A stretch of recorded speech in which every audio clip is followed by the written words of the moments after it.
화제의 뉴스를 골라 과학 기자의 시선으로 분석하는 과학 본색 시간입니다. 스튜디오에 이혜리 기자 나와 있습니다. 어서 오세요. 안녕하세요. 네, 오늘은 어떤 소식 준비하셨나요? 네, 혈액 검사로 치매의 진행 과정을 살펴볼 수 있는 이 기술에 관한 이야기 오늘 자세히 나눠보도록 하겠습니다. 네, 저희가 리포트로 보도해드렸던 내용이었죠. 그러니까 현재 치매 환자가 어떤 상태인지를 혈액 검사를 통해 알 수 있다 이런 내용이었는데요. 네, 맞습니다. 저희가 보통 치매에 관해서 이야기를 할 때 단골 손님처럼 등장하는 용어가 있습니다. 예. 바로 베타 아밀로이드 단백질이라는 말과 타우 단백질 이 두 가지인데요. 네. 이 두 개의 단백질이 뇌에 쌓이면서 신경세포를 손상하게 되고 결국 인지 능력을 망가뜨리는 것이 우리가 일반적으로 알고 있는 치매의 발병 원인입니다. 네. 그런데 뇌 속에 이런 단백질들이 얼마나 쌓였는지를 알려면 예. 어떻게 해야 할까요? 보통 어떤 촬영 장비를 활용해서 뇌를 좀 촬영해 들여봐야 되지 않을까요? 네, 맞습니다. 정확하게 뇌를 보려면 말씀하신 대로 이제 PET라고 하는 양전자 단층 촬영을 해야 합니다. 네. 그런데 이 PET라는 것이 워낙 고가인데다가 촬영의 특성상 방사선에 노출될 수밖에 없어서 네. 촬영 횟수가 제한되거든요. 즉 다시 말해서 이제 비쌀 뿐더러 촬영도 자주 못한다라는 거죠. 네. 자, 연구팀은 이런 문제를 해결하기 위해서 이 혈액 검사라는 비교적 좀 간단한 검사 방식으로 뇌 속에 단백질이 얼마나 쌓여 있는지를 확인할 수 있도록 함으로써 예. 좀 자주 주기적으로 이런 병의 진행 상황을 확인할 수 있도록 하겠다라는 겁니다. 네. 근데 앞서 뇌에 쌓여서 치매를 일으키는 단백질 두 가지를 말씀해 주셨잖아요. 근데 이 혈액 검사로 이 두 가지 단백질을 모두 검사해내는 건 아니라고요. 네, 맞습니다. 앞서 이제 뇌에 쌓여서 치매를 일으키는 단백질은 두 가지 종류가 있는데요. 네. 우선은 두 가지 단백질 중에서 타우 단백질의 농도를 확인하겠다라는 것이 연구의 핵심입니다. 타우 단백질을요? 네, 우선 이 얘기에 대해 자세히 나눠보기 전에 연구진의 이야기를 먼저 좀 듣고 자세히 좀 더 이야기 나눠보도록 하겠습니다. 네. 타우펫의 경우는 아직 전 세계적으로도 그렇게 많이 실용화가 안 되어 있는 기술입니다. 그래서 그거를 찍으려면 상당히 제한적인데요. 이것을 이제 타우펫을 꼭 찍어 보아야 되는 환자를 대상으로 미리 저희가 혈액 검사를 한다면 이러이러한 환자는 정말 꼭 찍어봐야겠다 이렇게 추천을 할 수 있을 것 같습니다. 그러면 그런 환자에 한해서 이렇게 어렵지만 그다음 타우펫을 찍는 그런 단계로 가면 좋을 것 같습니다.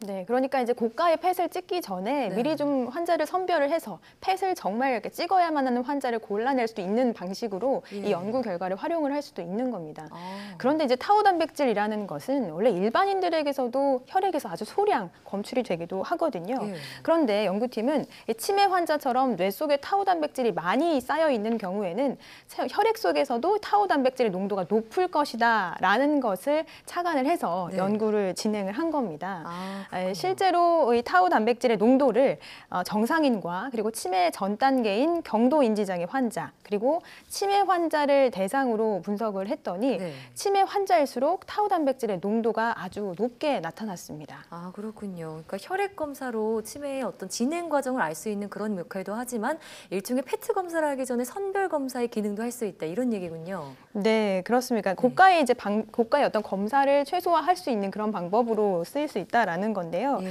자, 물론 이제 정확하게 타우 단백질의 농도만 가지고 이 환자가 어떤 정도의 수준인지를 알려면 네. 이런 타우 단백질에 대한 농도 기준을 마련을 해야 합니다. 예. 예를 들어서 이 수준 이상으로 타우 단백질의 농도가 발견이 되면 이 환자는 경도인지 장애 환자다라고 이제 할 수 있으려면 네. 아주 여러 사람을 대상으로 조사를 해야 하는 일종의 이제 표준화 작업을 거쳐야 하는 건데요. 예. 그래서 그렇지만 그렇다고 하더라도 혈액 속의 타우 농도만 가지고 어느 정도 질병이 진행되고 있구나라는 사실을 안다라는 점에서 이번 연구가 의미가 있을 것으로 보입니다. 네, 사실 알려져 있다시피 치매는 정말 오랜 시간에 걸쳐서 진행되는 그런 질병이잖아요.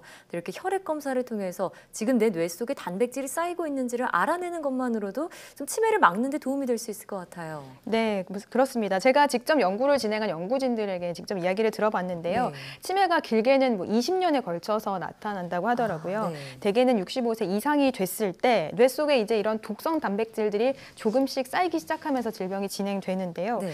아시다시피 이제 치매는 완벽한 완치법이 없잖아요. 예. 그래서 현재로서는 질병이 어느 정도 상태이고 이를 조금이라도 빨리 발견해서 미리 좀 조금이라도 진행 속도를 늦추는 것이 최선인데요. 네. 그래서 이제 이렇게 좀 비교적 간단한 혈액 검사를 통해서 질병의 진행 과정을 살펴보고 또 이 진행 속도를 늦춘다면 네. 환자들에게는 큰 도움이 될 수 있겠죠. 네, 사실 환자 본인은 물론 가족들까지도 정말 고통받는 질병이 바로 치매가 아닌가 싶은데요. 이렇게 치매를 혈액 검사를 통해서 알아낼 수 있는 방법은 정말 좋은데 사실 제 마음으로는 얼른 정복할 수 있는 그런 약이 나왔으면 좋겠어요. 네, 그렇습니다. 뭐 정보까지는 아니더라도 네. 어느 정도 좀 막을 수 있는 방법이 있거든요. 뭔가요? 네, 바로 유산소 운동입니다. 네. 운동할 때 나오는 여러 가지 신경 전달 물질들이 뇌 건강에도 도움이 된다라는 것이 연구진들, 치매를 연구하는 사람들의 이야기입니다. 예. 유산소 운동이 좋다는 거는 정말 연구 현장에서 많이 들을 수 있는 얘기인데요. 결국 뭐 운동을 하면 살도 빠지고 네. 몸매도 예뻐지고 혹은 비만 혹은 성인병들을 막을 수 있는데 네. 좋다고 알려져 있는데 결국 머리에도 좋다라는 아. 이야기거든요. 예. 그러니까 뭐 2019년 아직 얼마 안 지났잖아요. 네. 올해 목표를 운동으로 삼으신 분들 많으실 것 같은데 맞습니다. 지금이라도 꾸준하게 그 운동을 좀 해보시면 네. 올해 좀 건강하게 보낼 수 있지 않을까 싶습니다. 저는 아직까지는 안 찔리는 거 보니까 운동 계획을 잘 실천하고 있는 것 같은데 네. 꾸준히 실천하도록 하겠습니다. 자, 다음 소식 넘어가 볼까요? 네, 조금 전에 새해 목표에 관한 이야기 해봤잖아요. 네. 이번 주제도 새해 목표 중에 아주 뭐 단골 손님으로 등장하는 주제일 것 같아요. 뭔지 알 것 같아요. 운동하면 뒤따라 나오는 게 흡연 아닌가요? 네. 금연하자 이거죠? 그렇죠. 네. 새해 단골 목표 바로 금연인데요. 네. 이번 시간에는 이 흡연, 금연, 이 담배에 관한 이야기를 좀 해보도록 하겠습니다. 네, 자 금연, 뭐 담배가 몸에 안 좋다 이거는 상식인데 이 흡연의 어떤 점에 대한 연구가 발표됐나요? 네, 어쩌면 좀 가장 와닿는 좀 충격적인 연구 결과일 수도 있을 것 네. 같습니다. 쉽게 얘기하면 담배를 피우면 늙는다라는 얘기입니다. 그래요? 네, 이미 흡연자분들이 좀 심장이 쿵 하는 소리가 들리는 것 같은데 자세히 설명해 주시죠. 네, 우리가 뭐 나이라고 쉽게 이야기를 하면 네. 태어난 날을 기준으로 하는 생활 나이, 정말 말 그대로 사전적 의미의 나이가 있고 여러 신체적인 상황을 고려해서 생리적인 노화 정도를 측정하는 생체 나이가 있습니다. 네. 흡연자들은 담배를 피우지 않는 사람에 비해서 이 생체 나이가 더 빨리 많아진다라는 건데요. 예. 이 연구 결과는 미국의 한 인공지능 전문 기업이 약 15만 명을 대상으로 조사를 한 겁니다. 네. 우선 조사 대상자 15만여 명 가운데 약 3분의 1 정도가 흡연자였고요.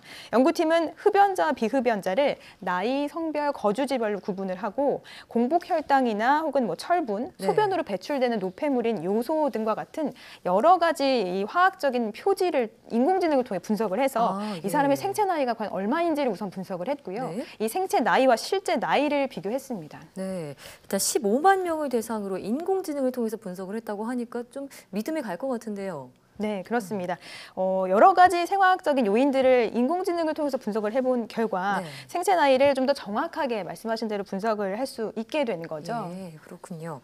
자, 그 결과가 점점 궁금해지는데 어떻게 나왔나요? 네, 놀랍게도 30살 이하의 흡연자의 경우에는 절반 이상이 생체 나이가 31살과 40살 그리고 41살과 50살 사이인 것으로 나타났고요. 예. 31살에서 40살 사이 흡연자의 경우에는 역시 절반 이상의 생체 나이가 41살에서 50살로 나타났습니다. 네, 생체 나이가 거의 본인 나이보다 많게는 10살 가까이 더 나타났네요. 네, 그렇습니다. 근데 이런 경향은 나이가 어릴수록 좀 더 심해졌고요. 네. 비교적 나이가 많은 연령층에서는 이런 경향이 나타나지 않았는데요. 그래요? 연구팀은 이를 두고 아마도 흡연으로 인해서 생체 나이가 이미 많아진 사람의 경우에는 모두 죽었기 때문이다라고 다소 좀 충격적이면서도 단호한 결론을 내렸는데요. 네. 연구팀의 이런 분석에는 아마도 금연을 좀 장려하려는 의도가 담기지 않았을까라고 생각이 듭니다. 네, 오늘 치매 예방을 위한 운동의 필요성부터 금연을 꼭 해야 한다는 이런 경각심까지 깨우쳐 주셨는데 운동과 금연 새해 목표를 세우신 분들 꼭 결심을 하셔야겠습니다.